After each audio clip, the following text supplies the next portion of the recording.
Okay, we're still working on Victoria's ring. And as you know, we put the stone inside some acetone to try to release it from the daub stick. Well, that's doing it, happening. I'm going to try to, well, I pulled out the pattern for size 5.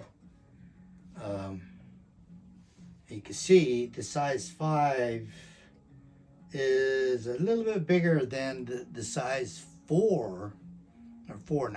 I was going for 4. I can always make it larger. It's hard to make it smaller. So it's in order for me to do that, I've got to maximize the length of the piece, right? So I got to be careful, only file off what I need to file off to get a straight edge. And then I got to hammer some of the materials so that we can stretch the ring. Now there's 2 ways to do it. One, I could do it now and try to get it to that length. It's not that much. You can see it's not that much. Or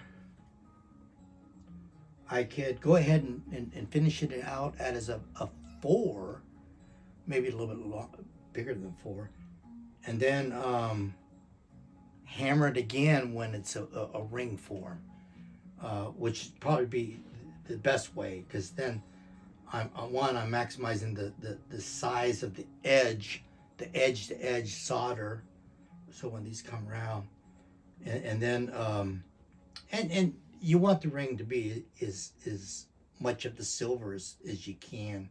So the less silver I take off, the better. The rest of it I'll make or hammer out to fit the size 5. Once I make it into a ring form, the solder should hold it. So I'm going to go ahead and try to align, and I use a couple tools to make sure, how much visually. I just want to visually in my mind think about how much metal I need to take off to have them flat and straight up and down. So this one is more, you can see when you look at this way, see, I could take a little bit more off that one than that one. But let's go ahead and get it going.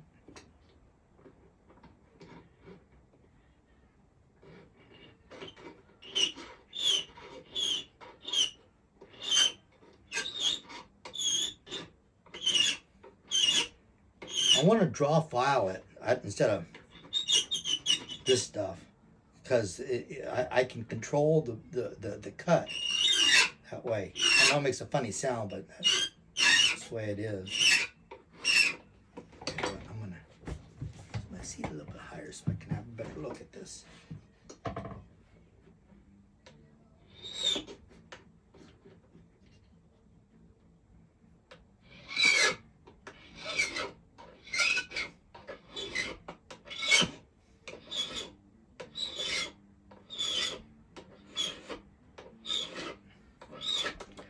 I don't want to have to worry about getting it really straight.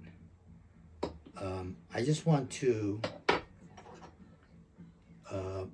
get it to where I get most of the metal and I collect it kind of. I know I'm going to have to straighten it out a little bit more. That's okay. But I got a different technique, and I normally, my go-to technique is use my cap king. So let me file this. But remember, when I use the cap king, I don't get the silver. When I file it here, the silver falls into this little bucket, and I can collect it.